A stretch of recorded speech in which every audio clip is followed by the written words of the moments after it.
నిర్గమకాండము 1వ అధ్యాయము. ఐగుప్తులోనికి యాకోబుతో వచ్చిన ఇశ్రాయేళ్ల పేర్లు ఏవనగా రూబేను, షిమ్యోను, లేవి, యూదా, ఇస్సాకారు, జబూలూను, బెన్యామీను, దాను, నఫ్తాలి, గాదు, ఆషేరు. వీరిలో ప్రతి వాడును తన తన కుటుంబముతో వచ్చెను. యాకోబు గర్భమున పుట్టిన వారందరూ 70 మంది. అప్పటికి యోసేపు ఐగుప్తులో ఉండెను. యోసేపును అతని అన్నదమ్ములందరూ ఆ తరము వారందరూ చనిపోయిరి. ఇశ్రాయేలీలు బహుసంతానము గలవారై అభివృద్ధి పొంది విస్తరించి అత్యధికముగా ప్రబలిరి. వారున్న ప్రదేశము వారితో నిండియుండెను. అప్పుడు యోసేపును ఎరుగని క్రొత్త రాజు ఐగుప్తును ఏలనారంభించెను. అతడు తన జనులతో ఇట్లనెను, ఇదిగో, ఇశ్రాయేలు సంతతి అయిన ఈ జనము మనకంటే విస్తారముగాను బలిష్టముగాను ఉన్నది. వారు విస్తరింపకుండునట్లు మనము వారి ఎడల యుక్తిగా జరిగించుదుము రండి. లేని ఎడల యుద్ధము కలుగునప్పుడు కూడా మన శత్రువులతో చేరి మనకు విరోధముగా యుద్ధము చేసి ఈ దేశంలో నుండి వెళ్ళిపోదురేమో అనెను.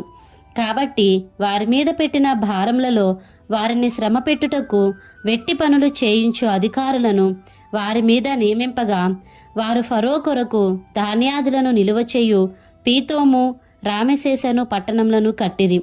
అయినను ఐగుప్తీయులు వారిని శ్రమపెట్టిన కొలది వారు విస్తరించి ప్రబలిరి గనుక వారు ఇశ్రాయేలీల ఎడల అసహ్యపడిరి. ఇశ్రాయేలీల చేత ఐగుప్తీయులు కఠినముగా సేవ చేయించుకొనిరి.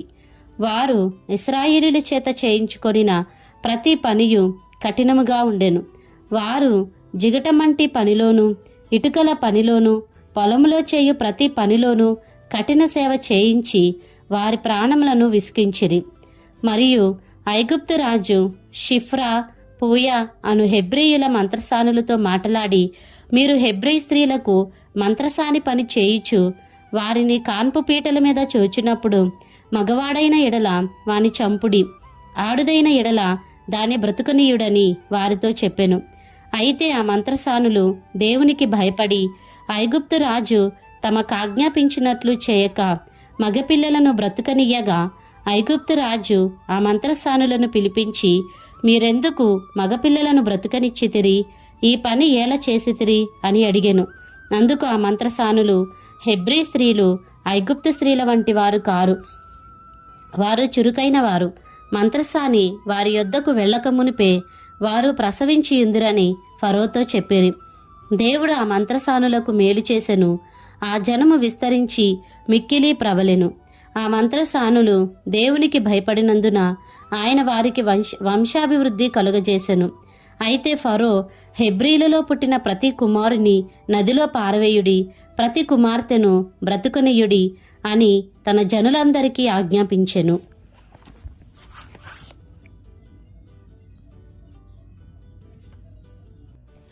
నిర్గమకాండము 2వ అధ్యాయము. లేవి వంశస్థుడొకడు వెళ్ళి లేవి కుమార్తెను వివాహము చేసుకొనెను. ఆ స్త్రీ గర్భవతి అయి కుమారుని కని వాడు సుందరుడై ఉండుట చూచి 3 నెలలు వానిని దాచెను.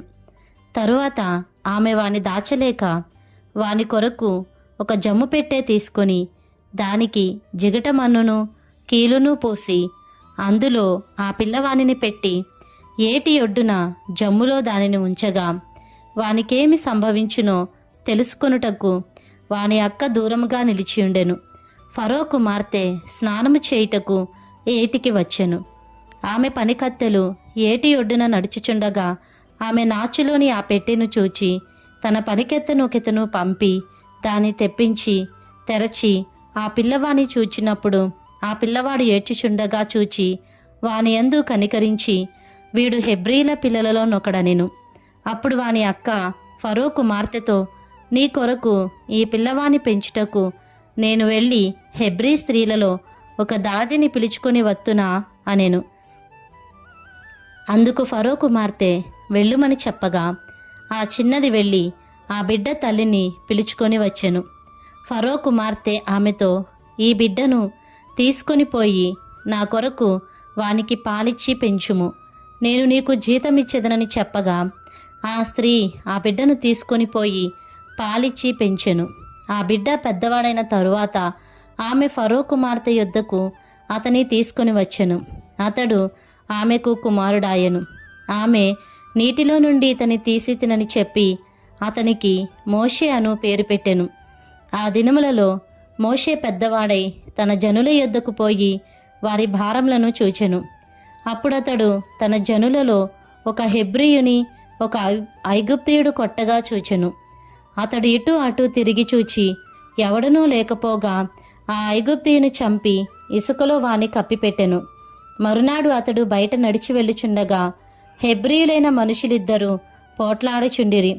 అప్పుడతడు అన్యాయము చేసిన వాని చూచి నీవేళ నీ పొరుగువాని కొట్టుచున్నావని అడుగగా అతడు మా మీద నిన్ను అధికారినిగాను తీర్పర్నిగాను నియమించిన వాడెవడు? నీవు ఐగుప్తీయుని చంపినట్లు నన్నును చంపవలనని అనుకొనిచున్నావా అనెను. అందుకు మోషే నిశ్చయముగా ఈ సంగతి బయలుపడెననుకొని భయపడెను. ఫరో ఆ సంగతి విని మోషేను చంపజూచెను. కాని మోషే ఫరో ఎదుట నుండి పారిపోయి మిద్యాను దేశంలో నిలిచిపోయి ఒక బావి యొద్ద కూర్చుండెను. మిద్యాను యాజకునికి 7 కుమార్తెలుండిరి. వారు వచ్చి తమ తండ్రి మందకు పెట్టుటకు నీళ్లు చేది తొట్లను నింపుచుండగా మందకాపరులు వచ్చి వారిని తోలివేసిరి. అప్పుడు మోషే లేచి వారికి సహాయము చేసి మందకు నీళ్లు పెట్టెను. వారు తమ తండ్రి అయిన రగూయేలు నొద్దకు వచ్చినప్పుడు అతడు నేడు మీరెంత త్వరగా ఎట్లు వచ్చితిరనెను. అందుకు వారు ఐగుప్తీయుడొకడు మందకాపురుల చేతిలో నుండి మమ్మును తప్పించి వడిగా నీళ్లు చేది మన మందకు పెట్టెననగా అతడు తన కుమార్తెలతో అతడెక్కడా? ఆ మనుష్యుని ఏల విడిచి వచ్చితిరి? భోజనమునకు అతని పిలుచుకొని రండెనెను. మోషే ఆ మనుష్యునితో నివసించుటకు సమ్మతించెను. అతడు తన కుమార్తె అయిన సిప్పోరాను మోషేకిచ్చెను. ఆమె ఒక కుమారుని కనినప్పుడు మోషే నేను అన్యదేశములో పరదేశినై ఉంటిననుకొని వానికి గెర్షోము అను పేరు పెట్టెను. అలాగున అనేక దినములు జరిగిన మీదట ఐగుప్తు రాజు చనిపోయెను. ఇశ్రాయేలీలు తాము చేయుచున్న వెట్టి పనులను బట్టి నిట్టూర్పులు విడిచుచు మొరపెట్టుచుండగా తమ వెట్టి పనులను బట్టి వారు పెట్టిన మొర దేవుని యొద్దకు చేరెను. కాగా దేవుడు వారి మూల్గును విని అబ్రహాము, ఇస్సాకు, యాకోబులతో తాను చేసిన నిబంధనను జ్ఞాపకం చేసుకొనెను. దేవుడు ఇశ్రాయేలీలను చూచెను. దేవుడు వారి యందు లక్ష్యముంచెను. నిర్గమకాండము 3వ అధ్యాయము. మోషే మిద్యాను యాజకుడైన ఇత్రో అను తన మామ మందను మేపుచు ఆ మందను అరణ్యం అవతలకు తోలుకొని దేవుని పర్వతమైన హోరేబుకు వచ్చెను. ఒక పొద నడిమిని అగ్నిజ్వాలలో యెహోవా దూత అతనికి ప్రత్యక్షమాయెను. అతడు చూచినప్పుడు అగ్ని వలన ఆ పొద మండుచుండెను, గాని పొద కాలిపోలేదు. అప్పుడు మోషే ఆ పొద ఏల కాలిపోలేదో నేను ఆ తట్టు వెళ్ళి ఈ గొప్ప వింత చూచెదననుకొనెను. దానిని చూచుటకు అతడు ఆ తట్టు వచ్చుట యెహోవా చూచెను. దేవుడు ఆ పొద నడుమ నుండి మోషే మోషే అని అతనిని పిలిచెను. అందుకతడు చిత్తము ప్రభువా అనెను. అందుకాయన దగ్గరకు రావద్దు, నీ పాదముల నుండి నీ చెప్పులు విడువుము, నీవు నిలిచియున్న స్థలము పరిశుద్ధ ప్రదేశము అనెను. మరియు ఆయన నేను నీ తండ్రి దేవుడను, అబ్రహాము దేవుడను, ఇస్సాకు దేవుడను, యాకోబు దేవుడను అని చెప్పగా మోషే తన ముఖమును కప్పుకొని దేవుని వైపు చూడ వెరచెను. మరియు యెహోవా ఇట్లనెను, నేను ఐగుప్తులోనున్న నా ప్రజల బాధను నిశ్చయముగా చూచితిని. పనులలో తమను కష్టపెట్టు వారిని బట్టి వారు పెట్టిన మొరను వింటిని. వారి దుఃఖములు నాకు తెలిసేయున్నవి. కాబట్టి ఐగుప్తీయుల చేతిలో నుండి వారిని విడిపించుటకును ఆ దేశంలో నుండి విశాలమైన మంచి దేశమునకు అనగా కనానీయులకు, హిత్తీయులకు, అమోరీయులకు, పెరిజ్జీయులకు, హివ్వీయులకు, యెబూసీయులకు నివాస స్థానమై పాలుతేనెలు ప్రవహించు దేశమునకు వారిని నడిపించుటకును దిగివచ్చి ఉన్నాను. ఇశ్రాయేలీల మొర నిజముగా నా యొద్దకు చేరినది. ఐగుప్తీయులు వారిని పెట్టుచున్న హింస చూచితిని. కాగా రమ్ము, నిన్ను ఫరో యొద్దకు పంపెదను. ఇశ్రాయేలీలైన నా ప్రజలను నీవు ఐగుప్తుల నుండి తోడుకొని పోవలనెను. అందుకు మోషే, నేను ఫరో యొద్దకు వెళ్ళుటకును ఇశ్రాయేలీలను ఐగుప్తుల నుండి తోడుకొని పోవుటకును ఎంతటి వాడనని దేవునితో అనగా, ఆయన, నిశ్చయముగా నేను నీకు తోడయిందును, నేను నిన్ను పంపితిననుటకు ఇది నీకు సూచన. నీవు ఆ ప్రజలను ఐగుప్తులో నుండి తోడుకొని వచ్చిన తరువాత మీరు ఈ పర్వతం మీద దేవుని సేవించెదరనెను. మోషే, చిత్తగించుము, నేను ఇశ్రాయేలీయుల యొద్దకు వెళ్ళి వారిని చూచి మీ పితరుల దేవుడు మీ యొద్దకు నన్ను పంపెనని వారితో చెప్పగా, వారు ఆయన పేరేమని అడిగిన ఎడల వారితో నేనేమి చెప్పవలనని దేవుని అడిగెను. అందుకు దేవుడు, నేను ఉన్నవాడను అనువాడనై ఉన్నానని మోషేతో చెప్పెను. మరియు ఆయన, ఉండునను వాడు మీ యొద్దకు నన్ను పంపెనని నీవు ఇశ్రాయేలీయులతో చెప్పవలనెను.